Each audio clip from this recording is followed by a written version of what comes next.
ସେଦିନ ଥିଲା 2012 ଆଉ ଆଜି 2026। ଏହାରି ଭିତରେ ବିତି ଯାଇଛି 14 ବର୍ଷ। ତଥାପି ନା ସୁଧୁରିଛି ସ୍ଥିତି ନା ବ୍ୟବସ୍ଥା। ନିର୍ଭୟା ଘଟଣାର ପୁଣି ପୁନରାବୃତ୍ତି। ଅପରାଧୀର ପ୍ରବୃତ୍ତି ବଦଳୁନି କି ଭୟ ବି ଆସୁନି। ରାଜଧାନୀ ନୂଆଦିଲ୍ଲୀରୁ ପୁଣି ଏକ ଲଜ୍ଜା। ଜଣେ ମହିଳାଙ୍କୁ ବସ୍ରେ ଗଣଦୁଷ୍କର୍ମ। ଘଟଣା ମେ 12ର। ପୀଡ଼ିତାଙ୍କ ଆଶ୍ଚର୍ଯ୍ୟଜନକ ଖୁଲାସା ପରେ ଆକ୍ସନ ମୋଡ୍ରେ ପୋଲିସ। ଦୁଇ ଅଭିଯୁକ୍ତ ଗିରଫ। ଚଳନ୍ତା ବସ୍ରେ ମହିଳାଙ୍କୁ ପୁଣି ଗଣଦୁଷ୍କର୍ମ। ଡିସେମ୍ବର 2012ରେ ନିର୍ଭୟା ଗଣଦୁଷ୍କର୍ମ ମାମଲାର ରିପିଟ୍। ସାରା ଦେଶରେ ଚାଞ୍ଚଲ୍ୟ ଖେଳାଇ ଦେଇଥିବା ସେହି ଘଟଣା ପୁଣି ଘଟିଛି। ରାଜଧାନୀ ଦିଲ୍ଲୀର ରାଣୀବାଗ ଅଞ୍ଚଳରେ 30 ବର୍ଷୀୟ ମହିଳାଙ୍କୁ ଚଳନ୍ତା ବସ୍ରେ ଗଣଦୁଷ୍କର୍ମ କରାଯାଇଥିବା ଘଟଣା ଆସିଛି ସାମ୍ନାକୁ। ସୋମବାର ବିଳମ୍ବିତ ରାତିର ଘଟଣା। ମହିଳା ଜଣଙ୍କ ଏକ କାରଖାନାରେ କାମ ସାରି ଘରକୁ ଫେରୁଥିବା ସମୟରେ ଘଟିଥିଲା। ପୀଡ଼ିତା ପିତାମ୍ପୁରାର ଏକ ବସ୍ତି ଅଞ୍ଚଳରେ ରୁହନ୍ତି। ମଙ୍ଗୋଲପୁରୀର ଏକ କାରଖାନାରେ କାମ କରନ୍ତି।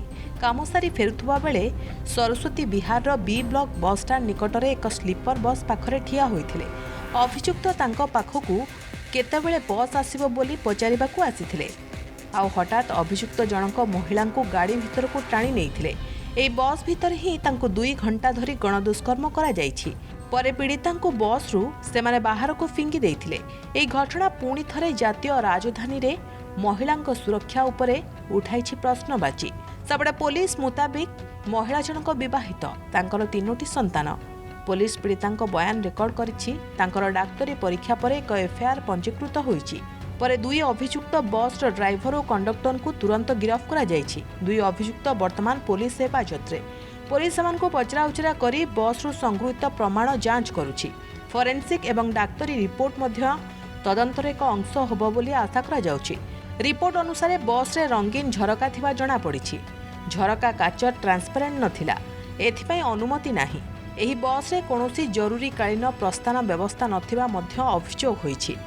ତେବେ ଏଠି ପ୍ରଶ୍ନ, ସେଦିନ ନିର୍ଭୟା, ଆଜି ଆଉ ଜଣେ ମହିଳା। ରାଜଧାନୀରେ କ'ଣ ମହିଳା ସୁରକ୍ଷିତ ନାହାନ୍ତି? ଆଇନ କାନୁନ ଏତେ ଶକ୍ତ ହେବା ପରେ ପୁଣି କେଉଁଠି ରହୁଛି ଲାକୁନା? ଏତେ ମଡର୍ଣ୍ଣ ଓ ଆଡଭାନ୍ସ ସୋସାଇଟିରେ କେଉଁଠି ରହୁଛି ତ୍ରୁଟି?